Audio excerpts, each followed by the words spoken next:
அனைவருக்கும் வணக்கம். நம்ம இன்றைக்கி செய்ய போகிறது சிக்கன் மங்களூர் ஸ்டைல் கோரி காசி. அதுக்கு வந்து கடாய் வச்சுருக்கேன். ஆனியன் வதக்கிறதுக்கு நெய் 1 ஸ்பூன் போட்டுக்கலாம்.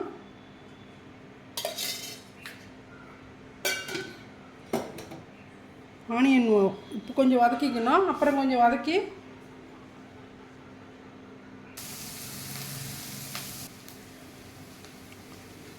ஆனியன் வதங்கும் போது நம்ம ஒரு 3 ஸ்பூன் அளவுக்கு தேங்காய் துருவனை ஊற்றி நல்லா வதக்கிக்கலாம். இதில்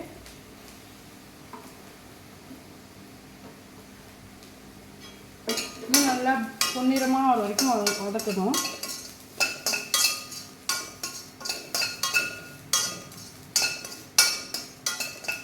நல்லா ப்ரௌனாக ஒன்று வதக்கி நல்லா ப்ரௌன் ஆகிடணும் இந்த தேங்காயும் ஆனியனும்.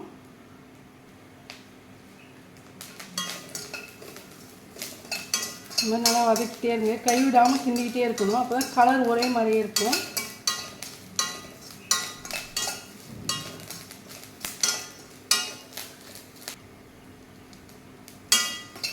நல்லா வதக்கியாச்சு. நல்லா கலர் மாறிடுச்சு பாருங்கள். இந்த டைமில் காஷ்மீரி சில்லி, ஜீரகம், மிளகு, கொஞ்சம் பெருஞ்சீரகம், பட்டை, ஒரு லவங்கம் ஒரு 2 போடணும். இதையும் நல்லா வறுத்துக்கலாம். நல்லா வறுத்தாச்சு. இதிலே கொஞ்சம் கசகசா போட்டுக்கலாம். நல்லா ஆற வச்சுட்டு மிக்சியில் நல்லா தண்ணி போட்டு நல்லா மையாக அரைச்சிக்கணும். இது மிக்சி ஜாரில் போட்டுட்டு இதிலே நம்ம 2 ஸ்பூன் தனியாத்தூள், இன்னும் கொஞ்சம் மிளகாத்தூள் போட்டுக்கலாம். அரைக்கிறதுலே போட்டு நல்லா அரைச்சிடலாம்.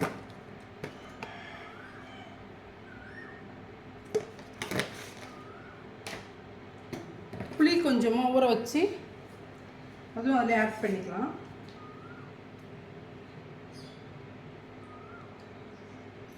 இது நல்லா நைஸாக அரைச்சி எடுத்துன்னு வந்துடலாம். இது மாதிரி நைஸாக அரைச்சிட்டு அடுத்தது கடாயில்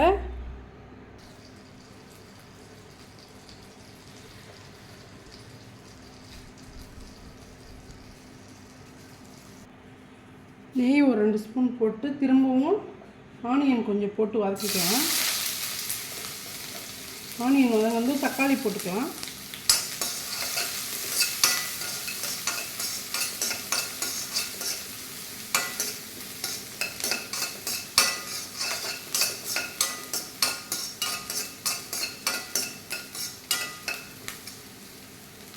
இதில் தக்காளி கொஞ்சம் போட்டுக்கலாம்.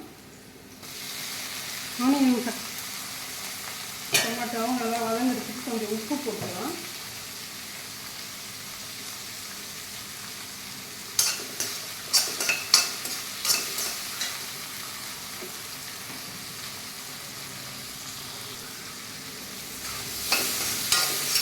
ஆனியன் நல்லா வதங்கிட்டு தக்காளி நல்லா வதங்கிடுது. இன்னும் கொஞ்சம் வதங்கிட்டு இந்த மசாலா அரைச்சோம் பாருங்கள், அதை போட்டுட்டு தேங்காய் பால் ஒரு 1/2 மூடி எடுத்து வச்சுருக்கேன். அதையும் போடணும். இதில் போட்டு சிக்கனை போட்டு வேக வைக்க வேண்டியது தான். உப்பு போட்டு இன்னும் கொஞ்சம் நம்ம ஆனியன் தக்காளி வதக்கிறதுக்கு தான் நம்ம உப்பு போட்டிருக்கோம்.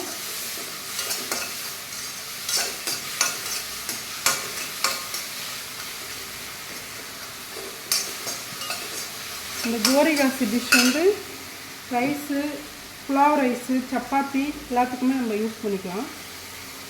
இந்த அரைச்ச மசாலாவை போட்டுட்டு தண்ணி கொஞ்சம் ஆட் பண்ணிக்கலாம்.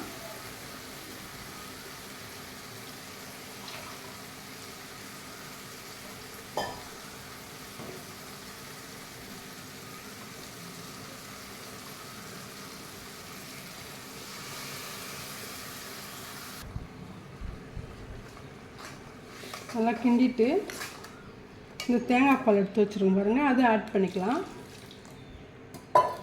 திக்கு பாலாக கொஞ்சம் எடுத்து இதிலே போட்டுருங்க. போட்டுட்டு எல்லாத்தையும் மிக்ஸ் பண்ணியாச்சு. இந்த டைமில் நம்ம சிக்கனை இதில் ஆட் பண்ணிக்கலாம்.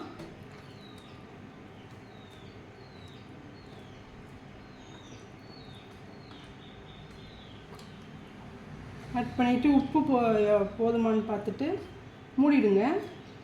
உப்பு, காரம் எது வேணாலும் இந்த டைமில் ஆட் பண்ணிக்கலாம்.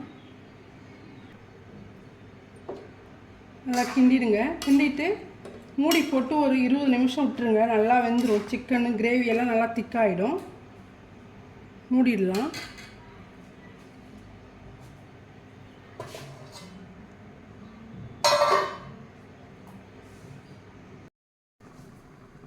நல்லா வெந்துட்டுருக்கு. கிண்டி விடலாம். இன்னும் கொஞ்சம் கிரேவி திக்கானதும் நம்ம அடுப்பு ஆஃப் பண்ணிடலாம். சிக்கனும் நல்லா வெந்திருக்கு.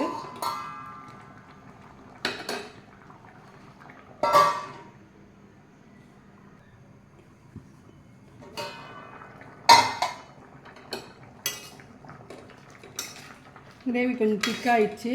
இந்த டைமில் நம்ம புதினா கொத்தமல்லி தழை போட்டுக்கலாம்.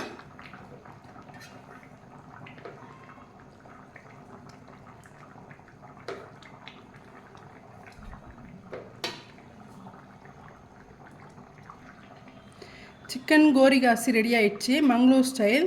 இந்த வீடியோ பிடிச்சிருந்தா லைக் பண்ணுங்கள், ஷேர் பண்ணுங்கள், கமெண்ட் பண்ணுங்கள், சப்ஸ்கிரைப் பண்ண மறக்காதீங்க. நன்றி. இது பள்ளிப்பாளையம் சிக்கன். இதுக்கு நல்லெண்ணெய் போட்டு சின்ன வெங்காயம் ஒரு 100 அளவுக்கு போட்டு நல்லா வதக்கிட்டுருக்கேன். இதில் கருவேப்பிலையும் போட்டுக்கலாம். கருவேப்பிலையும் போட்டு நல்லா வதக்கிட்டு இதில் தேங்காயும் ஒரு 3 பல் தேங்காய் எல்லாத்தையும் போட்டு நல்லா வதக்கிடலாம். இதுக்கு காரம் காஞ்ச மிளகா தான். காஞ்ச மிளகா நல்லா கிள்ளிட்டு டிஷ்ஷுக்கு எவ்வளோ வேணுமோ அவ்வளோ போட்டுக்கலாம். நான் 4 மிளகா போட்டிருக்கேன். நல்லா வதக்கிக்குங்க. இதை நல்லெண்ணெயில் தான் இந்த டிஷ்ஷு செய்யணும், அதான் நல்லாயிருக்கும்.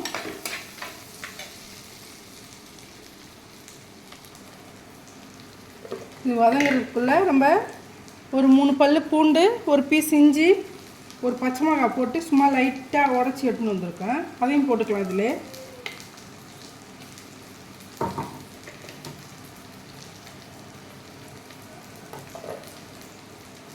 போட்டுட்டு இது நல்லா வதங்கணும். ஆனியன் கொஞ்சம் நல்லா வதங்கினதுக்கப்புறம் சிக்கன் போட்டுக்கலாம்.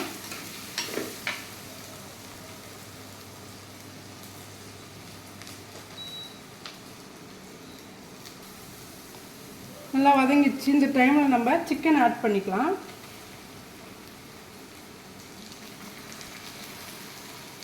கொஞ்சம் நல்லா வதங்கட்டுன்னு கொஞ்சமாக தண்ணி போட்டுக்கலாம். இதில் உப்பும் போட்டுக்கலாம்.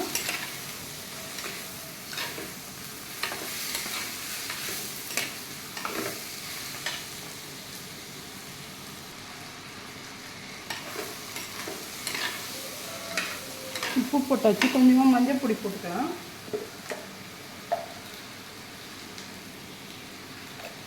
போட்டுட்டு வெந்நீர் தான் இதுக்கு போடணும். கொஞ்சமாக வெந்நீர் சுட பண்ணி இந்த சிக்கன் வேகிறதுக்காக கொஞ்சமாக போட்டுக்கலாம்.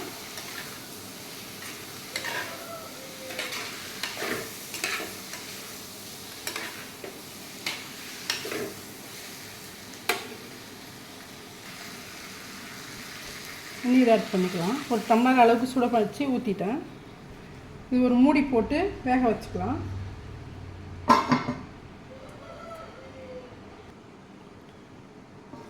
ரொட்டி கிண்டி விட்டுக்கலாம். இந்த மிளகாவில் இருக்கிற காரம் கலரு அதோட இறங்கிடும்.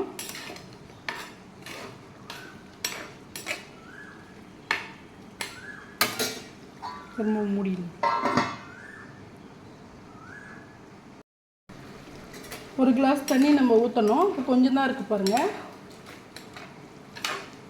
நல்லா வெந்துருச்சு. சிக்கனும் வெந்துருச்சு. தண்ணி கொஞ்சம் சுண்டண்டும் கொத்தமல்லி தழை போட்டு இறக்க வேண்டியது தான். இன்னும் கொஞ்சம் மூடிடலாம்.